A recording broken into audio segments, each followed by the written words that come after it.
Welcome back to the channel, guys. It's time for another webtoon manhwa style review. This is going to be on one that I actually have 2 volumes of.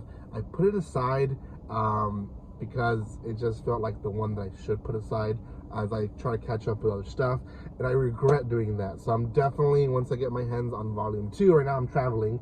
In case you don't notice, I'm not in my room or in my office. I will get my hands on volume 2, which I do have. It was sent to me, and review this one for sure.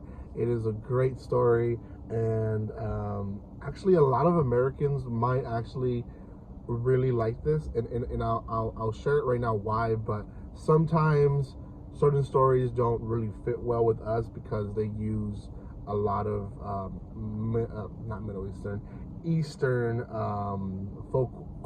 folklore or stories that they're familiar with, but we're not. This one uses Western, so specifically Snow White. Now, before anything, guys, if you haven't done so by now, make sure you subscribe to my channel. Give some love by commenting, liking, and sharing. You guys can follow me on social media and other places in the description below. The giveaway went well, so we might do another giveaway next month, but I'll just have to see when it comes to money. Thank you again for your love and support. I think most people have already claimed their items, so if I think one person who has not. So if you have not claimed your item, please claim your items. I don't know if you'll be watching this video or not, but you know, claim. Okay, not so wicked stepmom, and sew is with, you know, how you sew with a needle. Oh, but by the way, thank you Yum Press, or Easy Press, which is their subdivision of Webtoons, for sending me this copy to review. Check them out. Great website. They have a lot of stuff. They release stuff left and right, which is great, but also it makes me want to review a lot of stuff, which again puts me behind on a lot of stuff.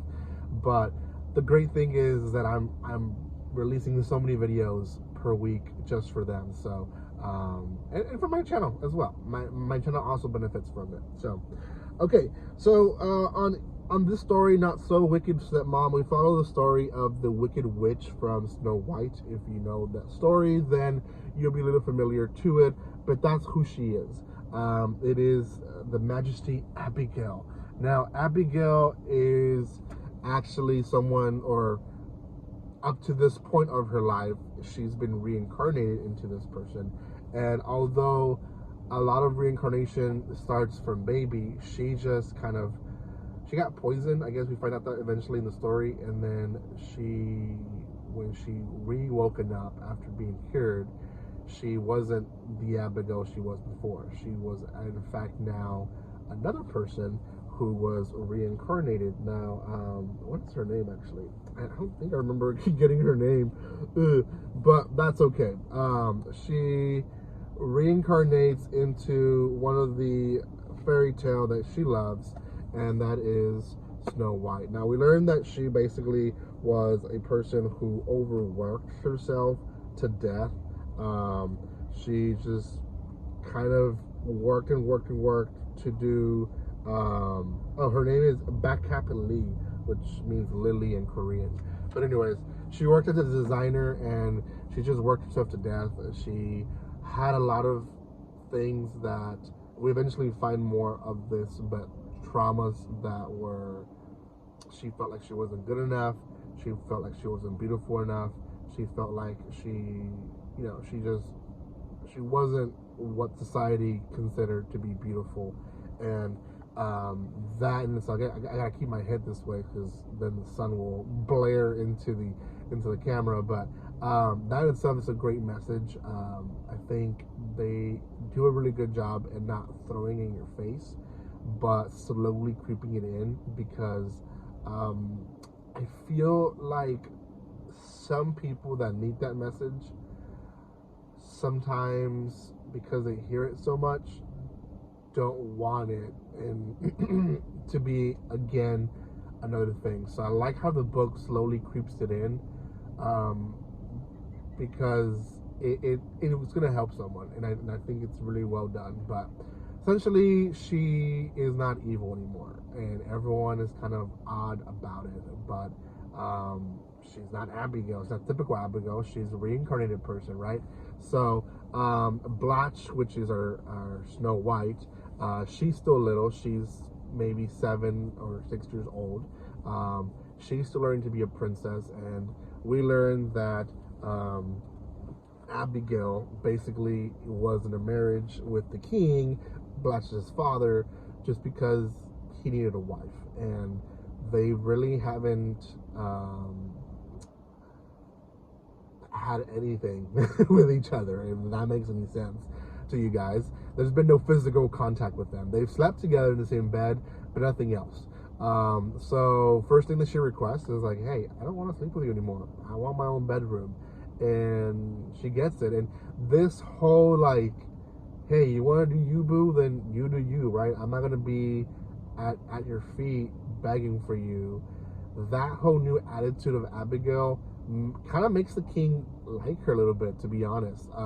The king is so used to people basically being butt sniffers, you know, the people that just are there to please them and be yes people, or try to seduce them or whatever, right? He doesn't want that. He wants like authenticity, I guess. He's not really good at expressing his feelings, and to be honest, he's kind of a douchebag. But at the same time, he is in a position where he can't let himself, you know, he's the king, so he can't let himself be swayed so easily. So he does have to stand his ground pretty well. The story itself mainly follows Abigail trying to win Blatch over, because she's up to this point being a horrible stepmother to her. She brings her presents. There's a whole like thing where like she finds out that the old Abigail was being scammed by a bunch of merchants, so she herself like deals with that, but then also buys presents for Blatch, and there's a lot of cuteness there.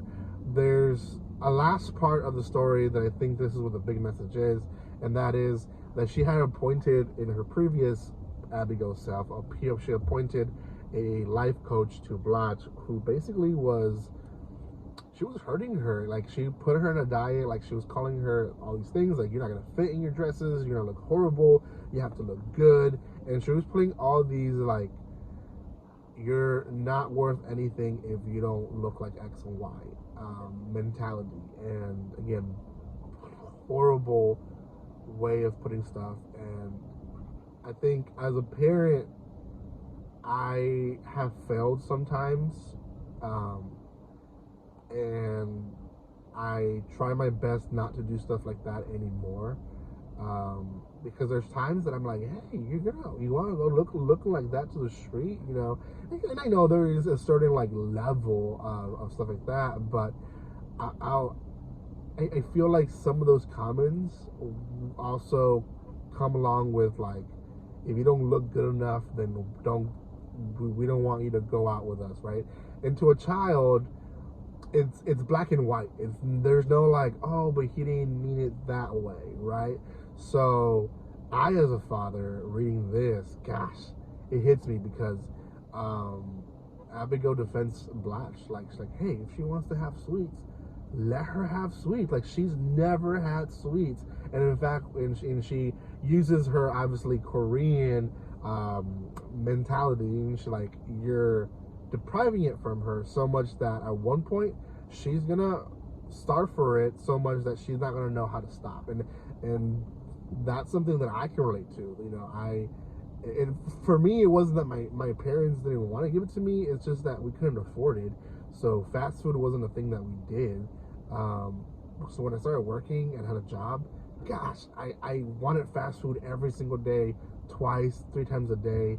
And, you know, I gained so much weight, which right now I'm right outside of the gym, ready to go and lose some weight, because it's a mentality that I had to learn that, hey, I'm doing this because of how I was raised, not particularly because they wanted to deprive me for it, but because they couldn't afford it, and that's okay.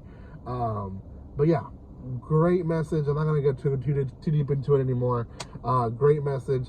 I think it follows a message that girls should follow, but also parents, because I learned out of it as a dad. So yeah, go check it out. Thank you guys so much for watching this. If you haven't done so by now, subscribe to my channel, give some love by commenting, liking, and sharing, and I will see you next time. Like always, don't be strangers. See you guys.